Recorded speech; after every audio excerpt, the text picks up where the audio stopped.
Olá pessoal, sejam bem-vindos ao canal Física para Curtir. Eu sou o professor Jorge Silva, idealizador desse projeto, e te convido a assistir essa nova aula conosco.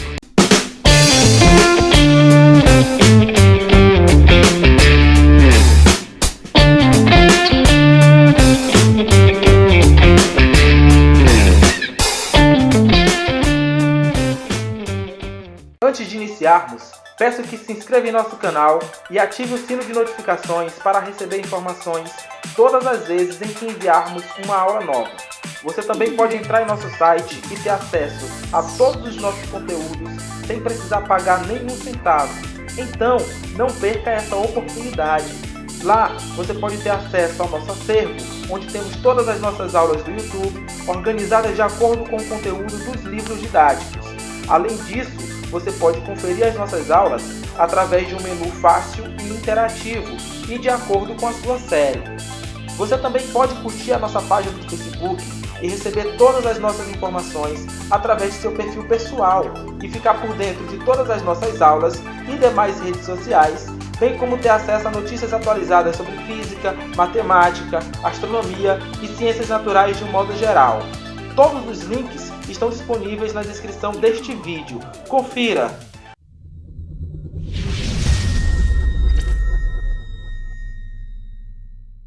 É isso aí, pessoal. Vamos para mais uma aula de física.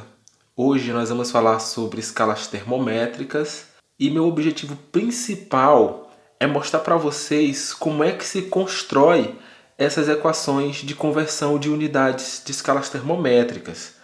Porque muitas vezes os professores, por questão de tempo mesmo, eles acabam jogando a fórmula direta, resolve um ou dois problemas, mas você acaba não compreendendo de onde surgiu aquilo, como se constrói uma.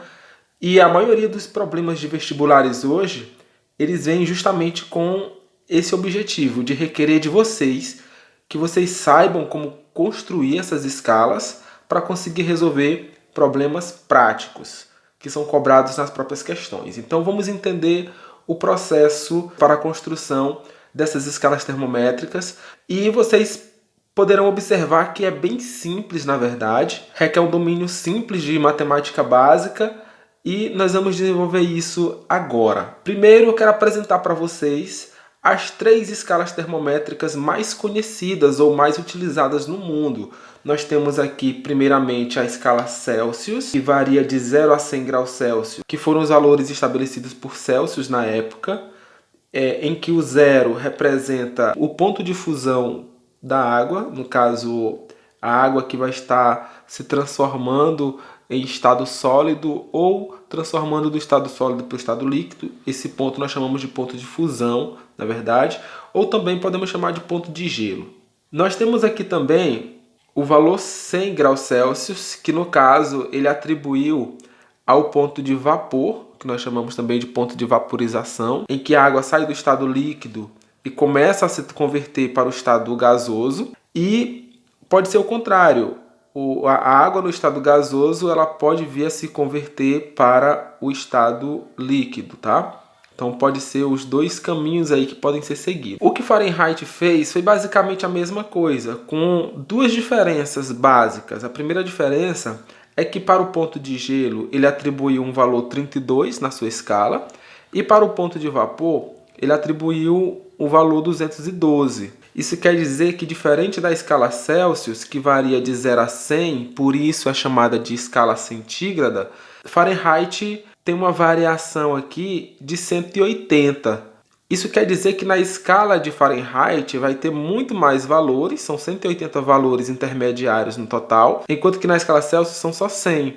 E isso justifica a diferença entre as escalas, porque nós vamos ver mais à frente que quando essa escala em graus Celsius estiver marcando um valor específico, a escala em Fahrenheit vai estar marcando um outro valor. E por fim, a escala Kelvin, que não foi construída segundo esse mesmo padrão do ponto de gelo e do ponto de vapor, é um assunto para discutir futuramente, mas que o ponto de gelo e o ponto de vapor coincidem com os valores 273 Kelvin e 373 Kelvin. Mais uma vez enfatizando, não foi construída segundo os mesmos princípios de Celsius e Fahrenheit que utilizaram como padrão os pontos de gelo e de vapor da água em condições normais de temperatura e pressão. Aqui foi um outro princípio, mas eu resolvi por enquanto colocá-la nessa mesma ideia, porque nós vamos precisar fazer essas transformações também, tá? Então saibam disso. O ponto de gelo na escala Celsius é 0 graus, na Fahrenheit é 32 graus Fahrenheit e na escala Kelvin é 273 Kelvin. Percebam que eu não estou falando graus Kelvin, porque isso é incorreto. Como Kelvin é a escala absoluta, foi atribuído pela comunidade científica que não vai ser prescrito o símbolo de graus. Então você fala 273 Kelvin, está tranquilo, não tem problema, está corretíssimo. Já para os pontos de vapor, Celsius atribuiu 100, Fahrenheit 212 e Kelvin atribuiu 373. Uma outra coisa que é importante acrescentar aqui, para que essa nossa análise funcione, é que os 3 termômetros colocados aqui na ilustração para vocês, ele deve ser constituído dos mesmos materiais, que no caso aqui para dilatação é o mercúrio, e além disso eles devem possuir as mesmas dimensões, quer dizer que esses termômetros vão ter a mesma largura, o mesmo comprimento e as mesmas dimensões, inclusive na coluna no qual esse termômetro vai se dilatar. Entendido isso, nós podemos avançar para as ideias aqui.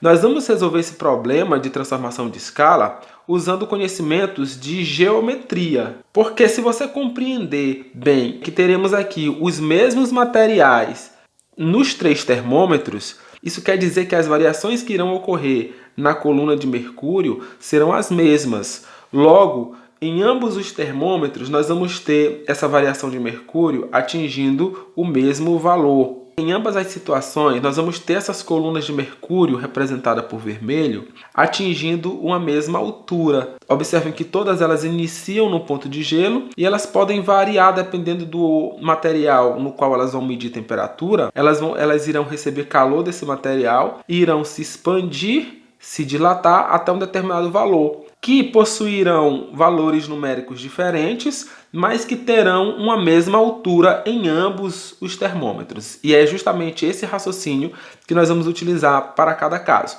No primeiro caso, nós vamos encontrar a fórmula que transforma graus Celsius para Fahrenheit ou vice-versa. Ela pode transformar também Fahrenheit para graus Celsius. Como é que nós vamos fazer? Nós vamos pensar da seguinte forma. Quando essa coluna de mercúrio atingir esse ponto que nós chamamos de temperatura em graus Celsius, representado pela letra T maiúsculo, subscrito C, esse outro termômetro vai chegar na mesma altura, só que nele nós vamos representar pela temperatura dada por T maiúsculo, subscrito F, onde esse símbolo representa a temperatura em graus Celsius, e esse símbolo representa a temperatura em graus Fahrenheit, bem como esse outro símbolo vai representar a temperatura em Kelvin. Da mesma forma, caso esse objeto, supondo que seja água, atinja o ponto de vapor, isso quer dizer que na escala Celsius ele vai chegar até a altura onde está marcado o valor 100 graus Celsius, e na Fahrenheit ele vai chegar até onde vai estar marcado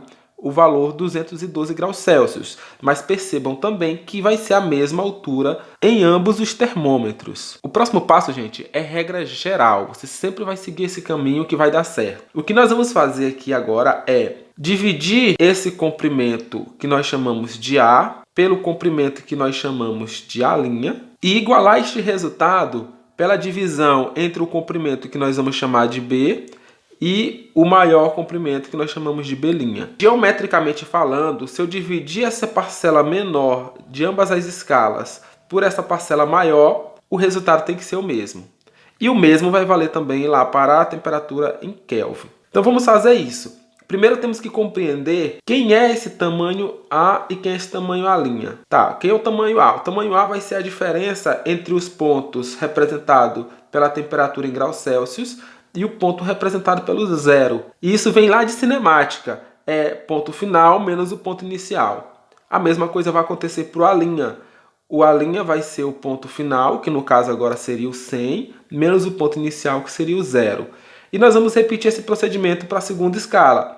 O B seria o ponto final TF, menos o ponto inicial, que neste caso é 32. E o B' seria o ponto final 212 menos o ponto inicial 32. Então vamos colocar isso na prática, vamos fazer nossos cálculos e resolver o problema. Então vamos lá. Representando essa ideia matematicamente, nós vamos ter o seguinte. É isso aí. Então percebam, ó, nós estamos dividindo sempre o menor tamanho pelo maior tamanho. Nas duas escalas. Você não pode vacilar e fazer o contrário, tá? Se você dividir o menor tamanho pelo maior tamanho em uma escala, você deve seguir o mesmo princípio, dividir o menor tamanho pelo maior tamanho na outra escala, tá? Vamos representar agora quem é o nosso A, primeiro elemento que nós temos que descobrir. Repetindo, o nosso A é esse comprimento menor aqui, que vai ser posição final menos posição inicial. Então, o nosso A vai ficar da seguinte forma, TC menos 0. Quem vai ser o nosso A'? Nosso A' está aqui, ó, posição final menos posição inicial. Então, vai ser 100 menos 0. Tem que ser igual ao lado direito da equação. Quem é o nosso B? O nosso B está aqui, ó, posição final TF, posição inicial 32. Vai ficar TF menos 32. E vamos dividir isso pelo B'. Quem será o nosso B'? Está aqui, posição final menos a posição inicial. Então, 212 menos 32. Vamos continuar esse raciocínio aqui na parte superior. E nós vamos ficar o seguinte. TC menos 0 é o próprio TC. 100 menos 0 é o próprio 100. Então, nós vamos ficar com o lado esquerdo da seguinte forma. TC sobre 100 igual. O TF menos 32 não tem o que ser feito aqui. Então, nós vamos simplesmente repeti-lo. E, por fim, nós vamos subtrair o 212 menos o 32. Então, uma subtração muito simples, 212 menos 32 é 180. Agora, qual é o segredo para simplificar essa equação? Nós podemos pensar em eliminar esses zeros, tá? E depois dividir os dois denominadores por 2. Que, na verdade, o que nós vamos fazer aqui é como se estivesse multiplicando os dois lados dessa equação por 20. Na prática, o que nós estamos fazendo é o seguinte. Nós estamos multiplicando os dois lados da equação por 20. O básico de simplificação de frações. Quando nós fazemos isso, esse zero anula esse zero, esse outro zero anula esse outro zero, e vai haver uma simplificação deste lado com 10 e o 2, que na verdade, simplificando aqui, dividindo por 2 aqui e aqui, nós vamos ter TC sobre 5. E a mesma coisa vai acontecer com esse lado. O 2 dividido por 2 dá 1 e o 18 dividido por 2 dá 9. Então, nós vamos ter TF menos 32 sobre 9. E esta aqui, meus queridos, é a famosa equação de conversão da escala Celsius para a escala Fahrenheit ou da escala Fahrenheit para a escala Celsius, tá bom? Como é que se constrói essa equação? Seguindo esses passos que nós colocamos para vocês. Percebam que foram 3 passos muito simples. O mesmo raciocínio nós vamos aplicar agora, só que para estas duas escalas. Nós vamos trabalhar com a escala Celsius e a escala Kelvin. O que sobra no final das contas para a gente é TC igual TK menos 273. E esta, meus queridos e minhas queridas, é a equação de conversão entre as escalas Celsius e Kelvin. Percebam que essa transformação ela é bem mais simples do que esta outra transformação, mas assim mesmo faz parte da vida. Caso você quisesse uma relação direta entre Fahrenheit e Kelvin, então você usaria o mesmo princípio, B sobre B', C sobre C'. Mas eu vou deixar essa atividade para vocês como exercício. Façam essa atividade direitinha, consigam essa relação, comente aqui se você conseguiu o resultado ou não, tá bom? E aí, quem sabe futuramente a gente pode estar resolvendo essas dúvidas de vocês. Vamos avançar agora com nossa atividade, aplicando na prática tudo isso que a gente aprendeu. Esta era a nossa aula, espero vocês nas aulas seguintes. Um beijo, um abraço e até a próxima. Gostou desta aula? Então curta esse vídeo. Não esqueça de compartilhá-lo com seus amigos através do Facebook, WhatsApp. Se inscreva no canal através da foto que está aparecendo aqui embaixo. Convido você também a participar da nossa página do Facebook. Eu vou deixar o link aqui do lado. Curta a página e você vai ficar por dentro de todas as novidades, tanto aqui do canal, quanto também de todas as aulas que forem publicadas lá no nosso site. Você pode continuar aqui conosco clicando em um desses 2 vídeos que aparecem na sua tela. E até a nossa próxima aula.